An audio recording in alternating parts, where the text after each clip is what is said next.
Hello बच्चों, let's read this question. The question says the rate constant of a reaction at temperature 200 Kelvin is 10 times less than the rate constant at 400 Kelvin.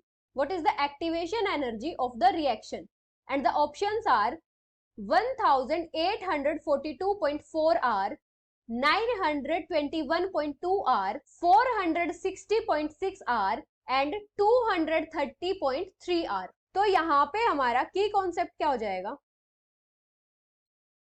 हमारी अर्हेनियस equation क्या होती है? अर्हेनियस equation हमारा relation बताती है जो rate constant होता है रिएक्शन का उसके और टेम्परेचर के बीच में, रिलेशन बिटवीन रेट कांस्टेंट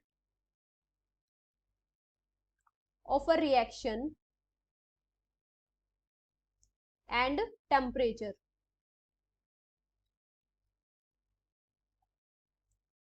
ये होती है हमारी K equals to A into e raise to power minus E A by R T. K क्या होता है हमारा? Rate constant. A क्या होता है हमारा? Pre exponential factor. Pre exponential factor. E A क्या होता है यहां पे? Activation energy. Activation energy. R क्या होता है? Gas constant. और टी क्या होता है? टेम्परेचर. अभी अगर हम किन्हीं दो टेम्परेचर पे जनरल इक्वेशन देखें कि जनरल अर्हेनियस इक्वेशन क्या होती है, तो वो क्या होती है हमारी?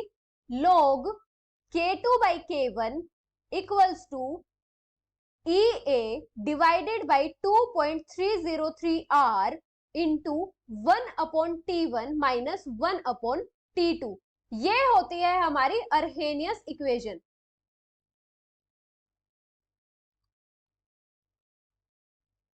जो हमारा K2 होता है वो हमारा रेट कांस्टेंट होता है एट टेम्परेचर T2 और जो K1 होता है वो हमारा रेट कांस्टेंट होता है एट टेम्परेचर T1.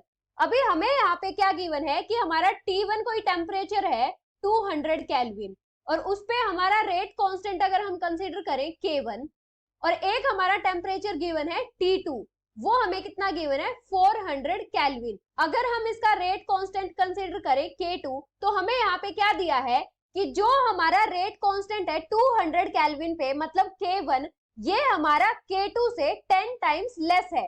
मतलब K1 हमारा कितना होगा?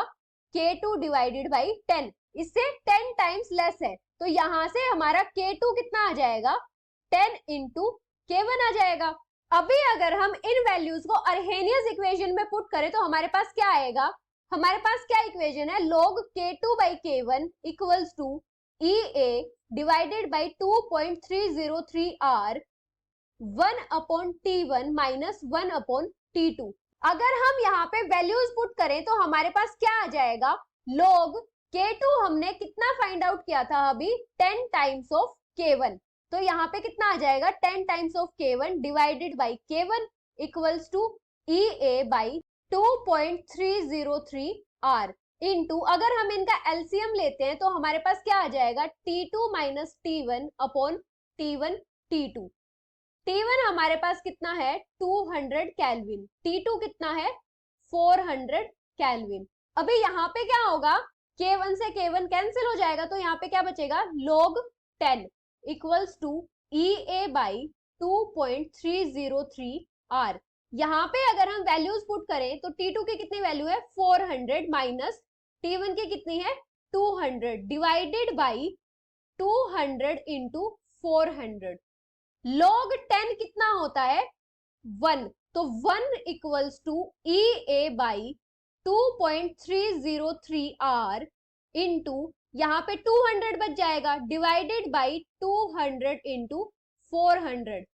200 से 200 कैंसिल हो जाएगा तो यहां से हम ई ए की वैल्यू निकाल सकते हैं. तो ई ए की कितनी वैल्यू आ जाएगी? 2.303 R इंटू 400. यहां से हमारे पास ई ए की कितनी वैल्यू आ जाएगी? 921.2 R.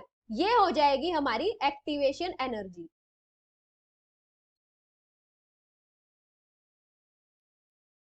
So the final answer is 921.2 hour, which is option B. Hope you understood it well. Best of luck.